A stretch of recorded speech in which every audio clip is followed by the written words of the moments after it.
Takulandirani ku AMTV Malawi kuchimake kwa nkhani zenizeni. Ngati nkhani imeneyo kuno kulibe, dziwani kuti nkhani imeneyo ndi yabodza. Upon the DPP leadership to rein in their officials and uphold the standards, decency and respect that every public figure deserves. The people of Malawi deserve leaders who can engage in constructive debate and discourse without resorting to name calling and personal attack. Friends of Atupe remain committed to promoting peace, unity, and development in the country. We will continue to work tirelessly to build a better future for our country, and we will not be swayed by petty insults and provocations from the DPP leaders. We urge all Malawians to rally behind a man of integrity and the most experienced politicians in the presidential race at this stance, Atupe Muluzi, for better and prosperous Malawi. Thank you.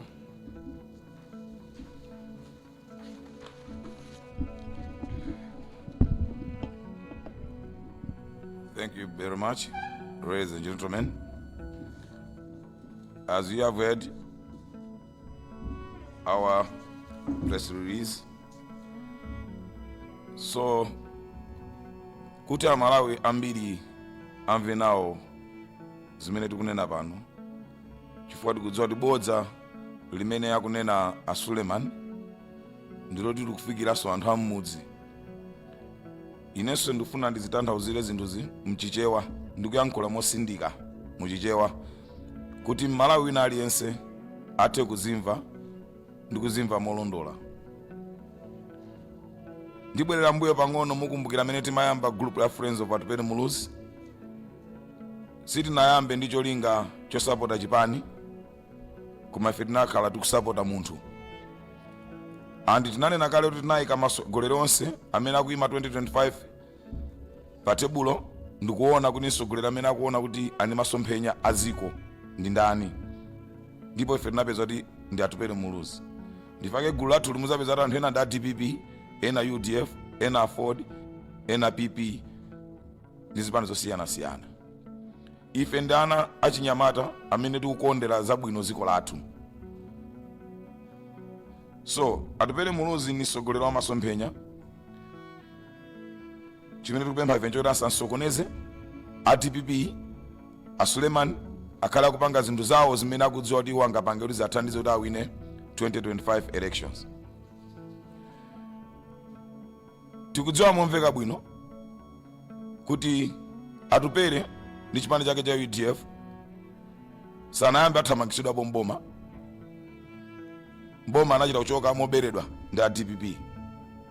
Ndipo a DPP akhala mboma ndipo anachita chothamangisidwa. Ichi ndi chinthu choti takumbusa Malawi kuti athe kuzindikira kuti akamamva mabodza a DPP apano azizindikira kuti DPP sinachoke mboma mwakufuna kwawo, koma inachoka mothamangisidwa. And Atupe Muluzi is capable to do everything to help this nation. From the beginning, Atupe Muluzi akupita convention ya UDF.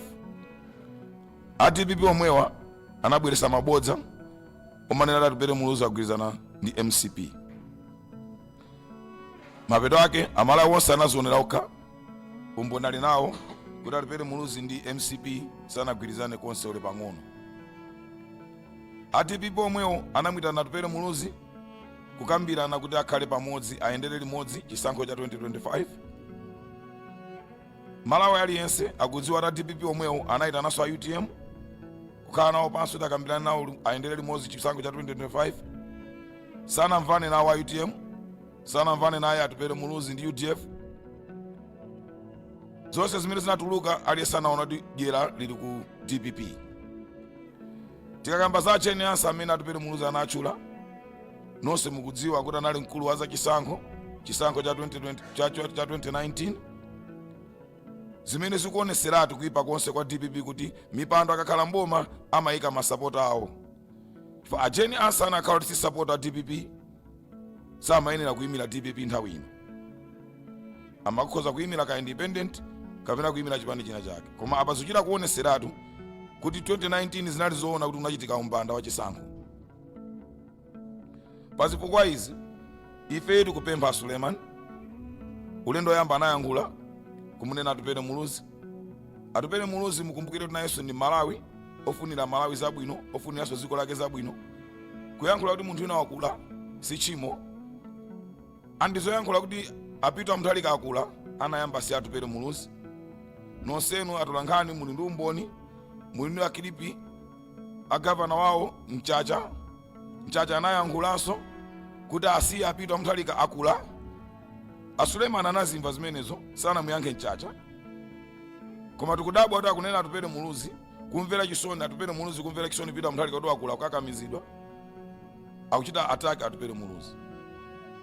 Atupere muluzi akuyankhula zinthu zaziko popanga kampeni kwaunikira Malawi vuto la Chenasa, suti akwanena Chenasa koma kwaunikira Malawi.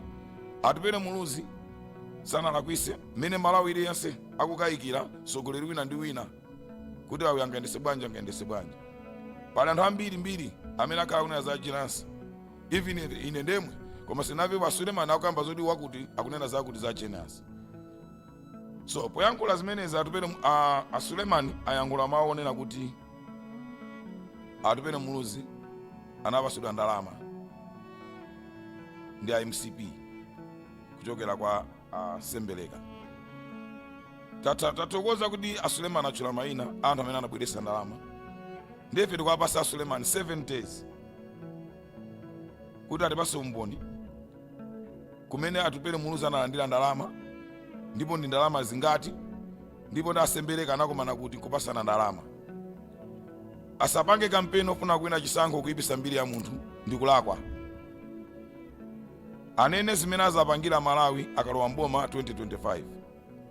Ndikhulupirira kuti Suleimaniso nthawi imene DPP imathamangisidwa mboma 2019 amene Malawi tonse timamacha anali ku DPP. Kodi samayankhula chifukwa chani? Ichinso ndawunikira DPP kuti Suleimani asamayankhule kwambiri pano. Akhoza kukhala kuti mwinaso akuwapusisa, mwina akudyaso kwabwino ku MCP ndiwo. Ifenso tili ndi funso kwa Suleimani. Adziwa bwanji kuti Sembeleka ndi amene amapereka ndalama zochokera ku MCP? Ndi pamenenso ife tikukayikira kuti mwina nawonso analandirapo ndalama zochokera ku MCP kudzera kwa Sembeleka.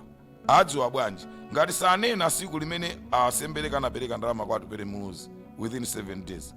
Ife a Friends of Atupere mogwirizana ndi Malawi onse akufuna kuziwa chilungamo, tili okonzeka kupita kunyumba kwa Suleiman kukatenga iwowo mpaka natiperekeze kumene kuli evidence imene atupere muluzi anatenga ndalama kuti anazitenga kuti.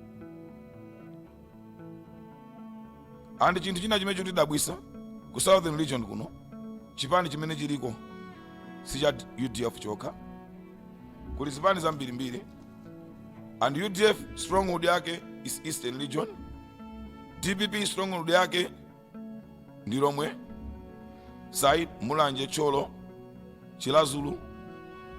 Mutati muonesese kuchokera ku Mulanje, Cholo, Chilazulu kuli zipani zingapo kuphatikiza ndi DPP yo, kuli UTM, kuli PDP. Tikudabwa tisakuyankhula za zipani zimene zifuna kugawa mavoti akulimbana ndi atupere muluzi.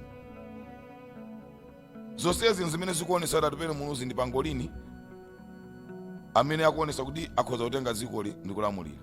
Chifukwa munthu samayankhula kwa munthu amene sali woopseza, amayankhula kwa munthu amene ali woopseza. Atulusa malizatse mabalomita awo abodza pakatipa kumayipasa UDF 2%, UTM umayipasa 10%. Ndiye tikudabwa bwanji kuti akulimbana bwanji ndi wa 2% kusiya kulimbana ndi wa 10%. Ndi zimene zikuti pasa kuti zonsezi akutulusa zinthu zaboza, koma nkhani yayikulu ndi imene kuti Suleiman asiye kulimbana ndi nzathu. Fampena kumupseza nzathu ndiye kuti ifenso tili pa chiopsezo. Ndiye ife tikuwapasa Suleiman 7 good days yokuti atipase evidence poti wakuti samanena zaboza, aonesedi a Malawi kuti akunena zoona. Zikoma kwambiri.